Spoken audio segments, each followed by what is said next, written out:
Nem toda herança brilha. Algumas sangram. Eu sou Bianca Ferreira, curadora de histórias do canal Locra. E hoje, convido você a descobrir os segredos que o tempo tentou enterrar. Prepare-se para mergulhar em herança de sombras. Porque a verdade não liberta. Ela marca. Ela condena. E às vezes, mata. Capítulo de hoje, com vocês. Os dias de festa passaram como vapor escapando de uma chaleira esquecida no fogo. Quentes, doces, intensos e, ainda assim, impossíveis de conter entre os dedos. Restaram apenas rastros, pequenas memórias dispersas flutuando pela mansão Thorne como folhas levadas pelo vento. O cheiro de canela, chocolate e vinho encantado ainda se agarrava às cortinas, entranhado nas fibras dos tapetes e nas páginas abertas dos livros que jaziam esquecidos sobre as poltronas. Era um aroma antigo agora, como se o tempo o tivesse coberto de poeira, mesmo tendo passado tão pouco. As risadas que antes explodiam pelos corredores pareciam agora apenas ecos distantes, frágeis demais para permanecer. Até as luzes encantadas, penduradas nos lustres, resistiam em apagar-se, como se recusassem a aceitar que o encantamento tinha acabado, que o calor da celebração dera lugar à quietude desconfortável que vem depois da última dança. Durante alguns dias, a Academia Babylon permaneceu suspensa naquele breve estado de liberdade sem regras. Um suspiro de paz antes do caos. Sem horários, sem provas, sem feitiços mal lançados para corrigir. Por um instante, a escola pareceu pertencer apenas aos que ficaram, uma fortaleza adormecida, respirando devagar, como se sonhasse com dias menos exigentes. Mas toda trégua é temporária. E o encanto das férias sempre se desfaz mais rápido do que gostaríamos. Agora, os salões antigos despertavam.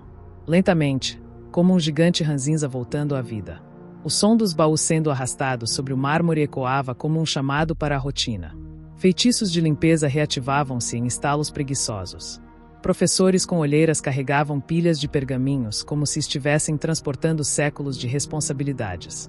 E os alunos, com olhos inchados de sono e bocas ansiosas por contar histórias demais, voltavam em bandos, trazendo de volta o peso do real. Na mansão Thorne, porém, não havia risos. Nem pressa.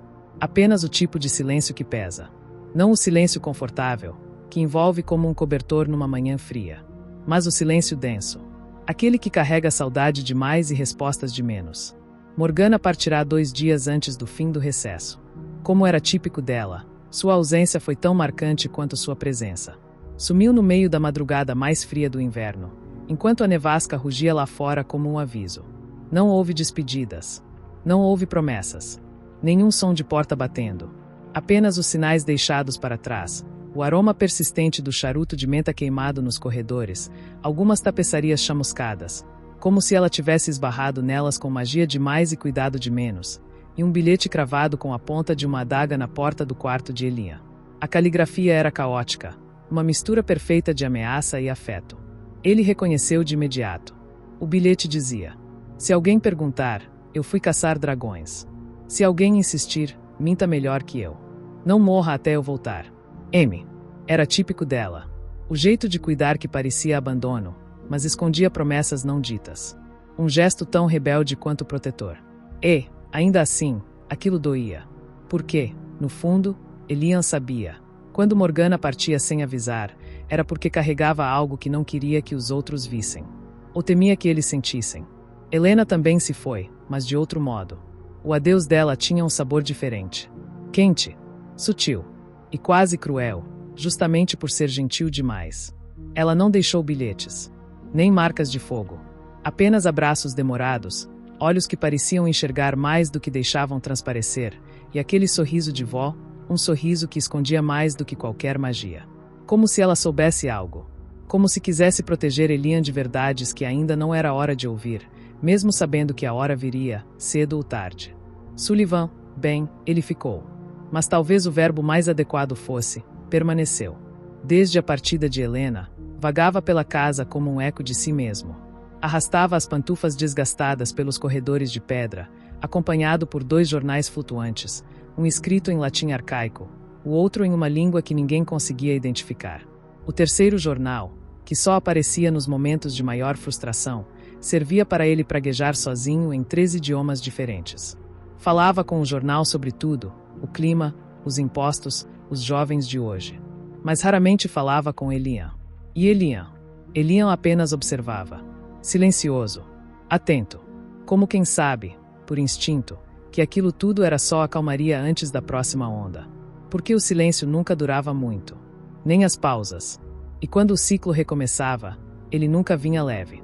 Sempre trazia fumaça, sangue e promessas quebradas. Naqueles dias de vácuo entre o fim e o começo, Elian sentia o mundo se reconfigurando à sua volta. Como se algo estivesse se preparando. Um nó se formando no tecido do tempo. Um sussurro vindo de um lugar onde as palavras ainda não existem.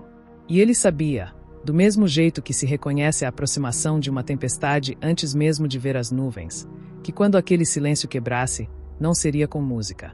Seria com grito. Havia algo de solene no modo como Babylon despertava.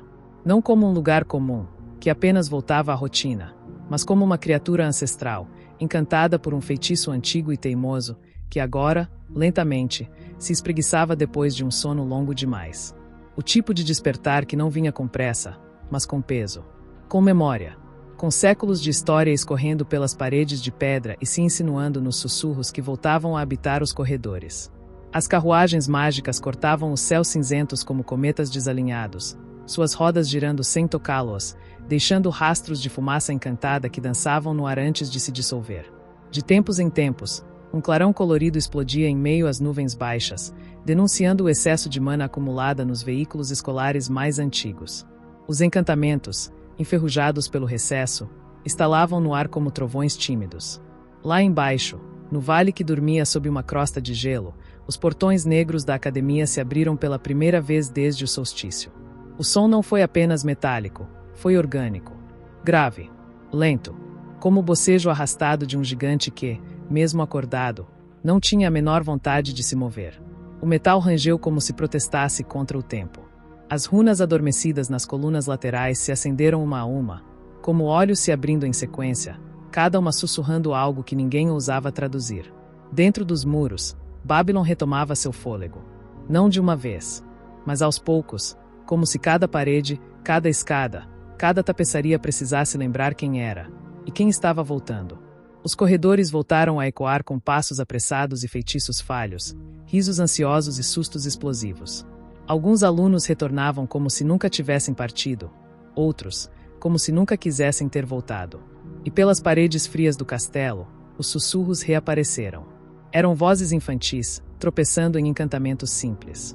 Eram adolescentes conjurando pequenas tempestades de neve nos salões internos só para fazer graça. Eram os professores, exaustos, ranzinzas, com olheiras profundas e roupas amassadas, tentando manter a ordem com feitiços que mal obedeciam. Era Babylon viva. De novo. Mas, acima de tudo, havia o frio. Persistente. Cortante. E mais denso do que em qualquer inverno anterior. Mesmo com os calendários marcando o início da luz crescente, o início simbólico da primavera para todos os povos do norte, o vale se recusava a ceder. A neve continuava a cair em silêncio, lenta, constante, como uma recusa deliberada do próprio mundo em seguir adiante. Era um inverno que não apenas durava, mas insistia. Como se o tempo estivesse emperrado em gelo e as montanhas tivessem feito um pacto com algo mais antigo. Algo que não aceitava o derretimento. Que não queria esquecer. O céu estava baixo, cinzento como chumbo, e o ar era tão espesso que parecia um véu invisível cobrindo tudo, um manto branco sobre um mundo que não queria acordar por inteiro. Alguns diziam que era só uma estação teimosa. Outros sentiam que havia algo além disso. Do alto de uma das janelas do salão leste, alguém observava a movimentação como quem assiste ao retorno de uma peça que já viu antes. As carruagens chegando, os abraços exagerados dos colegas que fingiam não se odiar, as risadas altas demais, os olhares que escapavam para onde não deviam. Tudo parecia igual. Mas ela sabia. Sabia que não era. Ela própria não era. O vidro embaçado à sua frente era uma espécie de espelho imperfeito. Nele, via seu reflexo distorcido, os olhos mais fundos, a pele mais pálida, os cabelos um pouco mais longos, o silêncio grudado nos ombros como uma segunda pele. Ela não se lembrava da última vez que riu de verdade. Ou da última vez que sonhou sem acordar com o coração disparado. As férias haviam passado como uma névoa espessa, e ela estava ali novamente como alguém que caminha debaixo d'água. Lento, atento, carregando algo invisível nas costas. Do lado de fora, a neve continuava a cair. As estátuas dos jardins tremiam discretamente, como se despertassem de um sonho longo e perturbado. O lago ainda estava congelado, mas havia algo sob o gelo, um rumor, um movimento, um prenúncio. Algo no mundo parecia segurar a respiração. E os que sabiam ouvir, sabiam também que, quando Babylon voltava a respirar, nem sempre era de alívio. À distância, um trovão irrompeu atrás das montanhas. Nenhuma tempestade fora anunciada. Nenhuma nuvem carregada cruzava o céu. Mesmo assim, o trovão veio. E, por um instante, até as paredes de pedra pareceram estremecer. Como se o mundo estivesse, enfim, se preparando para lembrar algo que nunca deveria ter sido esquecido. Se havia um lugar em Babylon que resistia ao peso do mundo com teimosia, aquele lugar era o chalé do clube. Escondido entre as árvores tortas e cobertas de neve próximo às margens do lago, o chalé era mais do que madeira e feitiços de proteção. Era abrigo, refúgio, santuário, um pedaço de chão onde o tempo parecia andar devagar demais para machucar. E ali, onde a neve batia nas janelas sem conseguir entrar, 3 amigos se escondiam do frio e, talvez, do que o mundo esperava deles lá fora. O interior estava diferente desde a última vez. Não por acaso. Mãos cuidadosas haviam transformado o lugar durante o recesso. Havia um sofá novo, exageradamente confortável, afundado de tantos feitiços de maciez que parecia engolir quem se sentasse. Cobertas felpudas estavam espalhadas por todos os lados, empilhadas em desalinho, como se o próprio chalé soubesse que ali o calor não vinha de lareiras, mas de presenças. Prateleiras novas preenchiam a parede oposta, recheadas de livros que Isolde havia escolhido com sua conhecida precisão militar e seu senso de humor caótico. Havia também uma minúscula cozinha, onde Safira, com sua energia de tempestade engarrafada, cometia experimentos gastronômicos que desafiavam tanto a magia quanto o bom senso. Naquela tarde, porém, Safira ainda não havia voltado. E todos sabiam o porquê. Aposto 5 moedas de bronze que ela está saqueando o estoque inteiro de chocolate da família. Disse Jonas, empacotado em pelo menos 3 camadas de roupa, um cachecol enrolado até a orelha e um gorro que escorregava sobre os olhos. Tremia como uma folha seca esquecida ao vento. Aposto 10 que ela tá tentando fazer bombas de chocolate com pimenta dracônica. Respondeu Calista, largada de cabeça para baixo no sofá, as pernas apontando para o teto e os cabelos pendendo como uma cortina escura que mal tocava o chão. Ela encarava o forro do chalé como se o destino do mundo dependesse daquela mancha no teto que, com bastante criatividade, lembrava um guaxinim dançante. Elian, como sempre, estava mais quieto. Sentado ao lado dela, os braços cruzados sobre o peito e os olhos perdidos nas chamas da lareira, parecia tentar decifrar um segredo escondido entre as labaredas.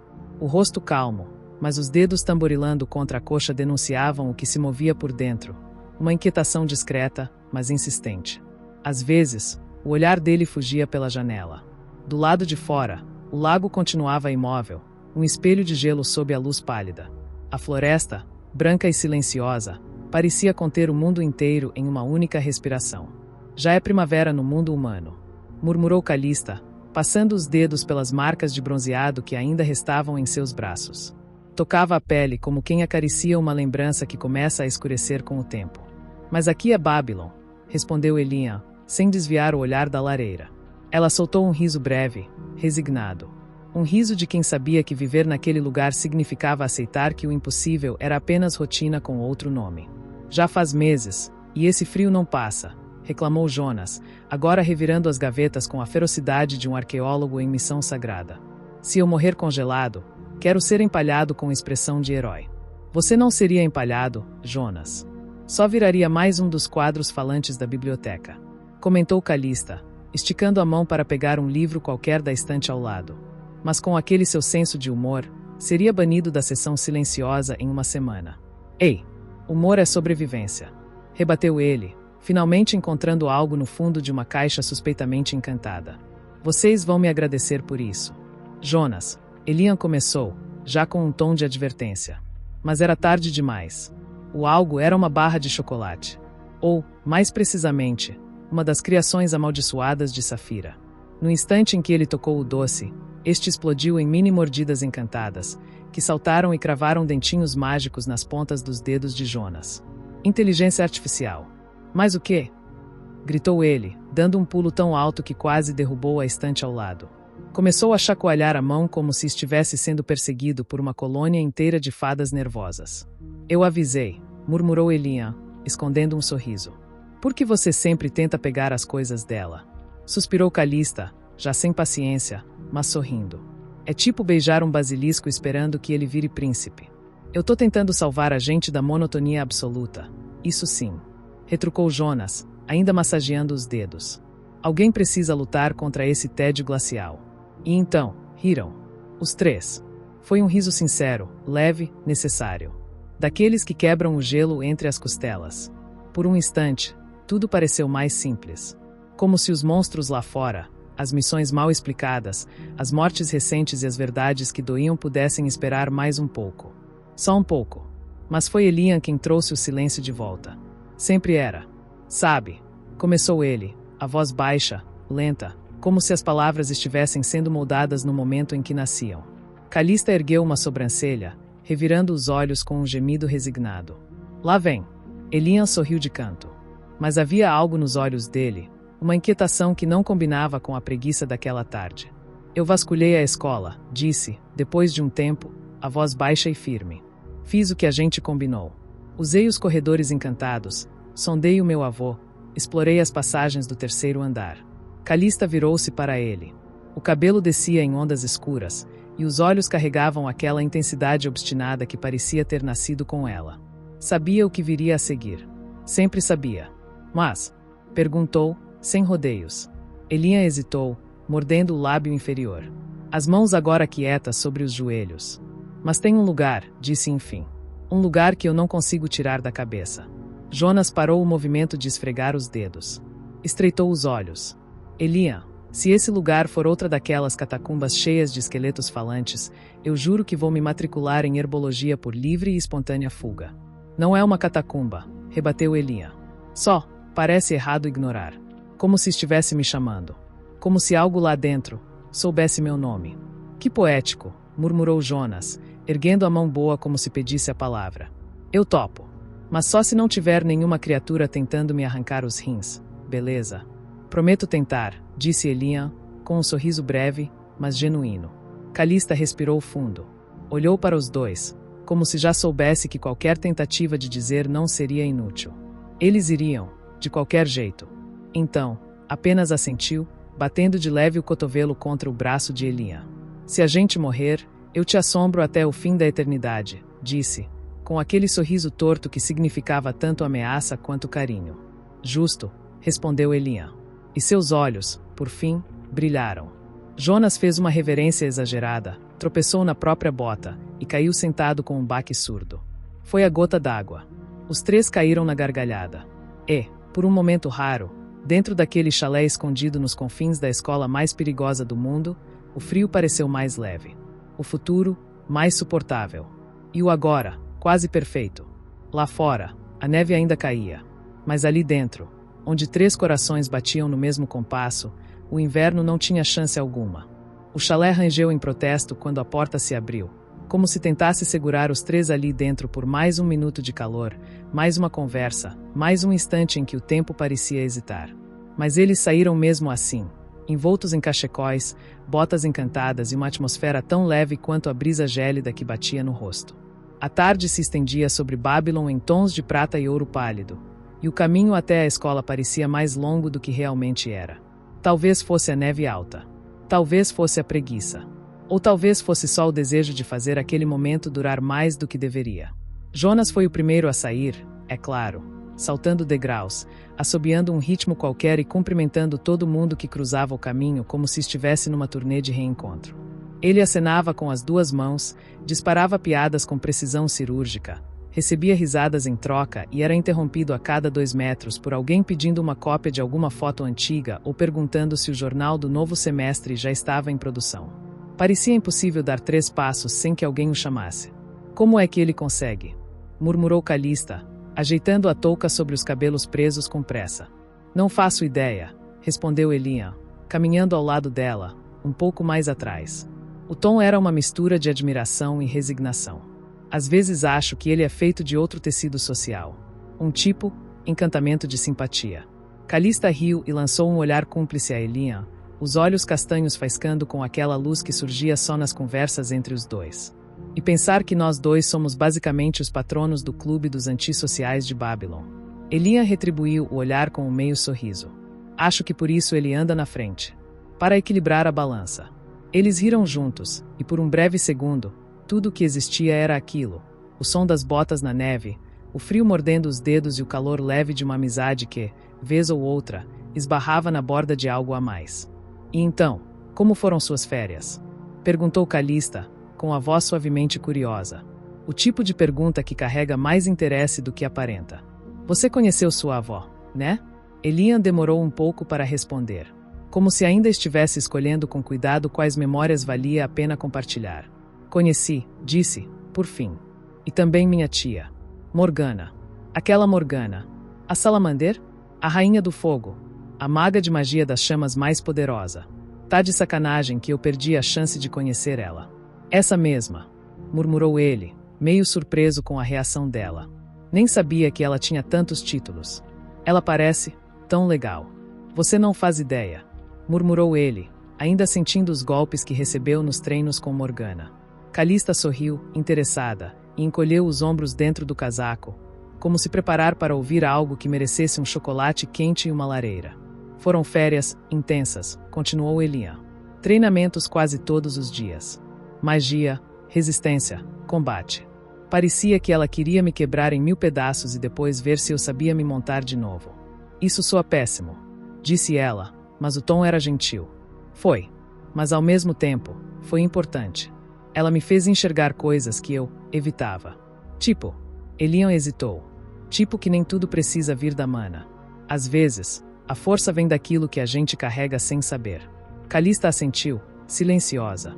Aquela frase ficou pairando no ar por um tempo. E você? Perguntou ele, voltando o olhar para ela. Como foram as férias? Um caos. Respondeu Calista, revirando os olhos. Mas o tipo de caos mais ridiculamente normal possível. Você sabe, na minha família não tem monstros, sem magia e maldições, sem lobisomens ou vampiros. Só minha família gritando pelas malas erradas, minha tia queimando o jantar, a casa completamente lotada de parentes. Uma típica família humana. Parece divertido. Pior que é. Ela riu, um sorriso caloroso no meio do frio. É estranho, mas um estranho bom. Elian olhou para ela por um instante mais longo do que deveria. A forma como seus olhos verdes brilhavam quando falava da família, como o nariz dela ficava levemente vermelho no frio, como a voz oscilava entre irritação e ternura ao lembrar das confusões domésticas.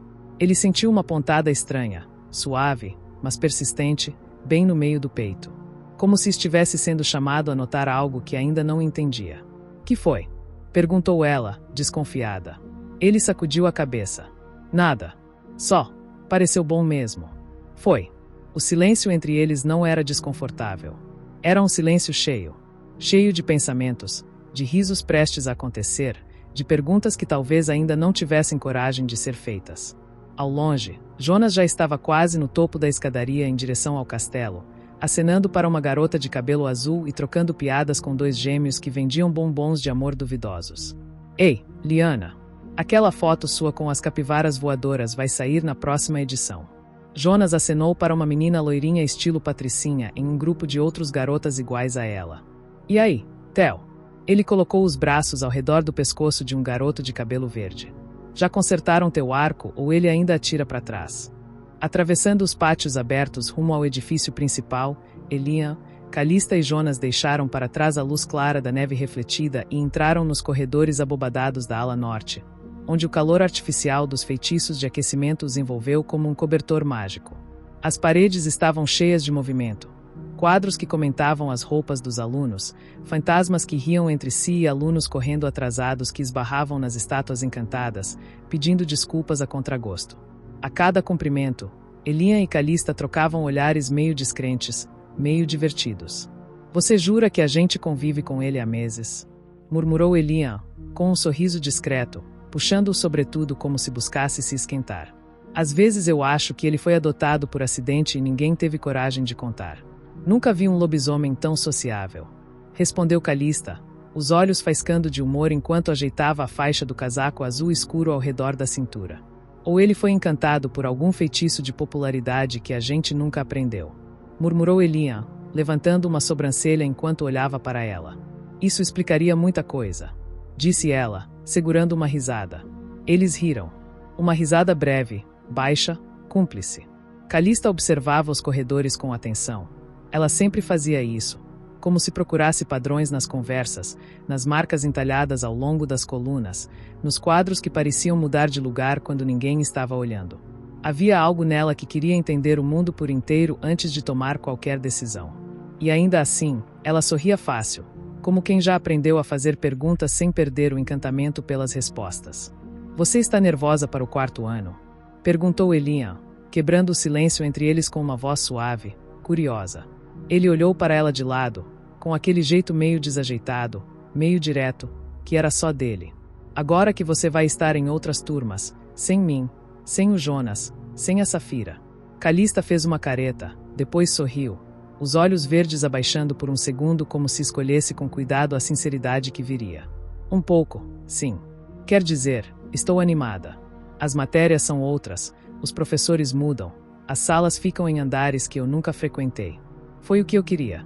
Eu estudei tanto, passei nas provas especiais, fui promovida antes, é bom saber que meu esforço valeu. Ela hesitou por um momento, depois acrescentou. Mas, é estranho pensar em entrar numa sala e não ter vocês 3 lá. Vou sentir falta. Do jeito caótico que a Safira mistura as poções. Das suas anotações ilegíveis. Das caretas do Jonas quando precisa resolver qualquer coisa com números. Elian riu. Você vai ter que lidar com alunos normais agora. Gente que não invoca um gnomo das neves por acidente antes do café da manhã. É, uma pena, né? Respondeu ela, com um sorriso torto. Mas a gente ainda vai se ver. Tem os intervalos, o almoço, os finais de semana. E o chalé do clube. A gente vai continuar juntos. Só, com horários diferentes. Elian assentiu, aliviado. Bom, fico feliz por isso. Houve uma pausa. Ele enfiou as mãos nos bolsos. Você é tipo, a cola. A que mantém tudo funcionando.